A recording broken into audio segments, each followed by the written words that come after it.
Bonjour, aujourd'hui on va faire un commentaire de l'exercice 4, spécialité du sujet Amérique du Nord 2017. Donc un sujet en deux parties, une première partie sur une suite de matrices un petit peu particulière et une deuxième partie sur de l'arithmétique comme on en a déjà fait avant avec une clé de cryptage, donc quelque chose d'assez important en arithmétique.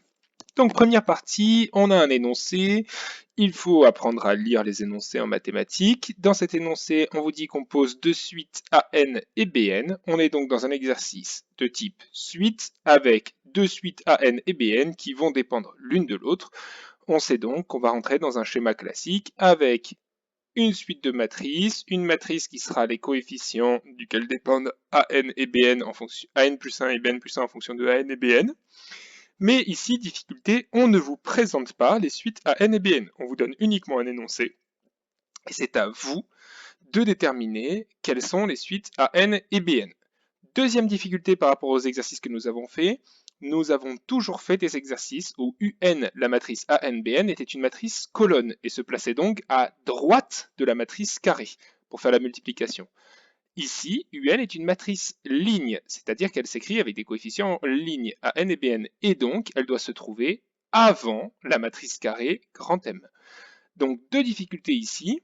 La première, trouver les suites AN et BN à l'intérieur de l'énoncé, il faut savoir lire un énoncé. Deuxième difficulté, on est sur des matrices en ligne, et donc les calculs sont un tout petit peu différents, puisqu'on place la matrice ligne avant la matrice M. Faites attention à ne pas confondre quand on a une matrice ligne et une matrice colonne toujours à droite de la matrice carrée, matrice ligne toujours à gauche de la matrice carrée.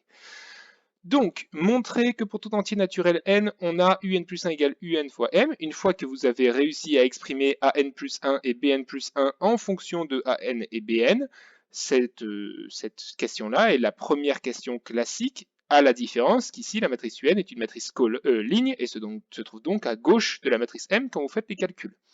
Donc ça, première question classique, montrer que notre relation de récurrence se transforme en une relation de récurrence sur des matrices. Un plus 1 égale un fois m. Deuxième question. Alors ici, l'exercice saute toute la partie habituelle. C'est-à-dire que la matrice M s'écrit comme une matrice P fois une matrice diagonale fois la matrice P-1, qu'ensuite par récurrence on a M puissance N qui vaut P fois D puissance N fois N-1, qui est une récurrence classique, qu'on peut exprimer UN comme U0 fois M puissance N. Ici, je rappelle que la matrice U0 serait une matrice ligne, donc elle se trouve avant les matrices carrées. Et donc, ensuite, que UN peut s'exprimer de cette manière. Elle se permet de sauter tout ça, car elle nous fait directement démontrer par récurrence. Ici, on a une démonstration par récurrence. Je vous ai dit, en spécialité maths, montrer que pour tout entier naturel n, UN égale, quand on a une relation de récurrence juste au-dessus, il faut s'attendre à avoir une démonstration par récurrence. Donc vous avez ici une démonstration par récurrence. Vous partez du rang U0, qui vaut donc 150, 0. Et donc du coup, ici pour n qui vaut 0, ça marche très bien. L'initialisation, elle est faite au rang n qui vaut 0. Et puis on passe à l'hérédité. En se servant de la relation de récurrence qui est ici, on va avoir que an plus 1, bn plus 1 est égal à an bn que l'on a ici, la matrice un, sous cette forme-là par hypothèse d'hérédité, multiplié à matrice M, on fait le calcul et on se rend compte que tout marche très bien. Bien. Donc ça, c'est pour la relation par récurrence. Ici, on a une démonstration par récurrence. Dernière question, déduire la répartition des effectifs à long terme. Alors, dès que vous avez quelque chose d'un petit peu vaseux comme ça, à long terme, dans très longtemps, après un certain laps de temps, on parle forcément en mathématiques de limite, hein, c'est l'interprétation formelle du terme limite, d'accord? C'est l'interprétation, on va dire, en langage courant du terme limite, à long terme, dans très longtemps, d'accord? Et du coup, on peut regarder ce que nous donnent les limites ici de la suite AN et de la suite BN, et on se rend compte que 0,2 puissance n tend vers 0, parce que c'est une suite géométrique de raison 0,2 qui est comprise entre moins 1 et 1. Pareil ici, donc le terme moins 75 fois 0,2 puissance n tend vers 0, 75 fois 0,2 puissance n tend vers 0, et on se retrouve donc avec la limite de AN qui est 75 et la limite de BN qui est 75. On peut donc être sur une répartition plutôt équitable. Bien, partie B.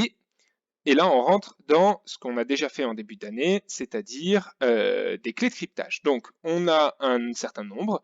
On l'avait déjà fait, nous, sur des codes barres, mais ici, ce n'est pas un code barre, c'est un code d'identification pour un enfant. Donc, on a 5 chiffres, C1, C2, C3, C4, C5, et puis une clé K qui est déterminée de la manière suivante. On fait la somme ici S, avec un entier A que l'on a préalablement choisi. On regarde le reste de la division euclidienne de S par 10, c'est-à-dire le dernier nombre, le dernier chiffre du nombre S. D'accord? Si par exemple S vaut 22, et ben 2, ce sera le reste de la division euclidienne par 10, c'est-à-dire le chiffre des unités. D'accord? Le chiffre des unités de S sera la clé K. D'accord? Et donc on rentre la clé K à la fin. C'est juste une sécurité pour être sûr que l'on ne s'est pas trompé en tapant le numéro de l'enfant. Bien, on vous fait faire un premier exemple. Donc, dans cette question seulement, c'est-à-dire que la question 1 dans son entier, le petit a et petit b, est un exemple pour a qui vaut 3.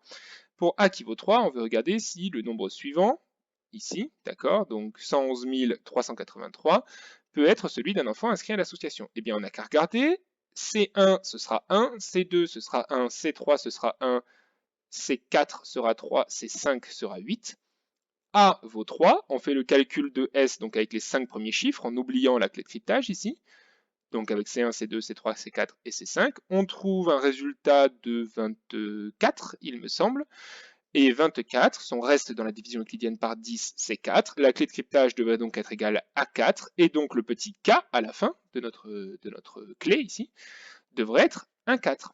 Le problème, c'est qu'ici, notre clé est un 3. Ce nombre-là ne peut donc pas être un numéro associé à un enfant inscrit à l'association, puisque la clé n'est pas la bonne. Il y a donc une erreur de saisie. Deuxième question, l'employé, confondant un frère et une sœur, échangent leurs années de naissance, 2008 et 2011. Et donc on a une modification de C1 égale 0, C2 égale 8 en C1 égale 1 et C2 égale 1. Le problème, c'est qu'avec A qui vaut 3, la somme ici, ce qui va être ajouté, donc on aura toujours, pour les deux nombres ici, le C3, C4, C5 sont les mêmes. C'est-à-dire que notre somme sera toujours égale à C3 plus 3C4, je rappelle que 3 vaut A, plus C5, qui sera la même des deux côtés. Qu'est-ce qui change? Eh bien, le C1 plus 3 fois C2, puisque C1 et C2 n'ont pas la même valeur. Donc ici, C1 plus 3 fois C2, ça fait 0 plus 3 fois 8, c'est-à-dire 24. Ici, C1 plus 3 fois C2, on a donc 1 plus 3 fois 1, c'est-à-dire 4.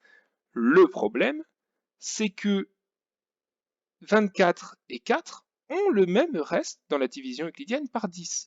Et donc, en rajoutant ici ce 24 à C3 plus 3C4 plus C5 de ma formule, et ici en rajoutant 4 à C3 plus 3C4 plus C5, on va obtenir le même reste dans la division euclidienne. Et donc, la clé K va être exactement la même. Donc la clé K ne pourra pas permettre de détecter cette erreur. On a donc ici une erreur qui n'est pas détectée par notre clé ne remplit pas son travail, et ça c'est un problème.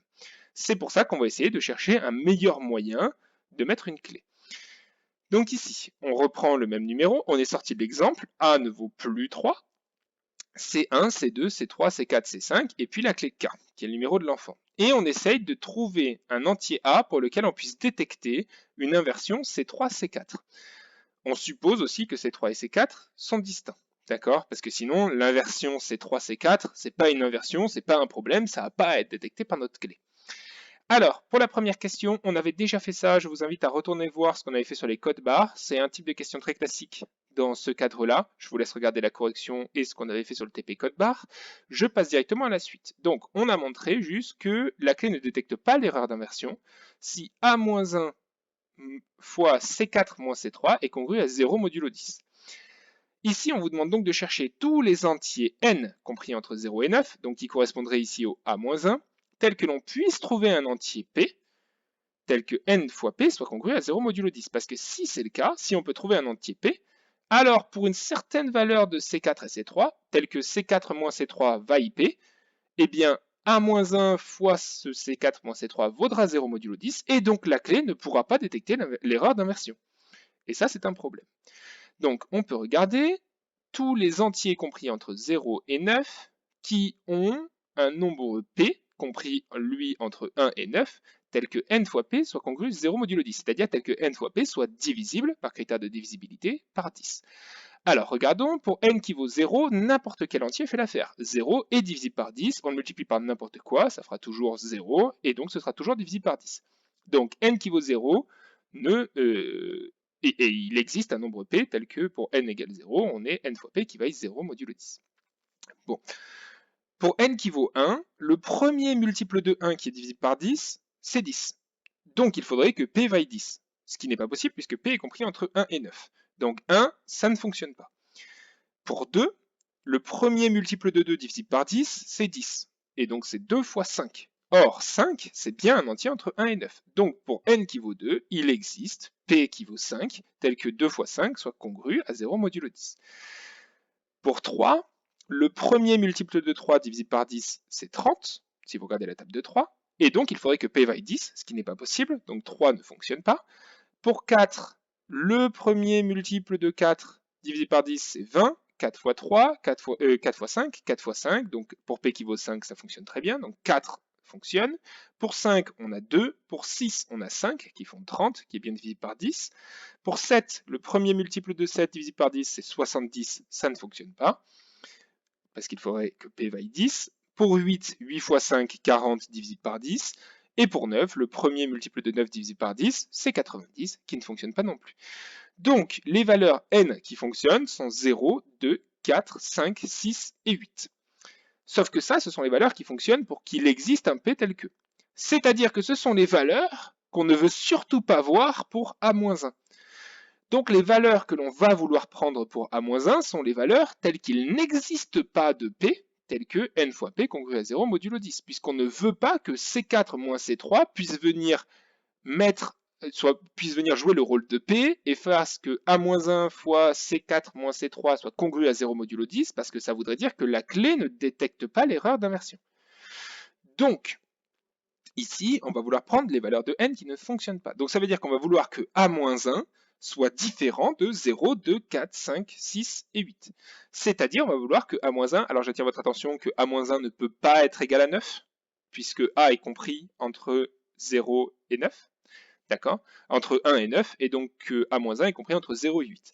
Donc il va nous falloir tous ceux qui ne fonctionnaient pas entre 0 et 8, c'est-à-dire 1, 3 et 7. Donc A-1 va devoir valoir 1, 3 ou 7, c'est-à-dire que A va devoir valoir 2, 4 ou 8. Et ce seront les seules valeurs qui nous intéressent, puisque ce sont les seules qui remplissent la condition que A-1 fois C4 moins C3 ne puisse jamais être congru à 0 modulo 10. Voilà, j'espère que ça vous aura aidé un petit peu. Bonne journée à tous et bon travail.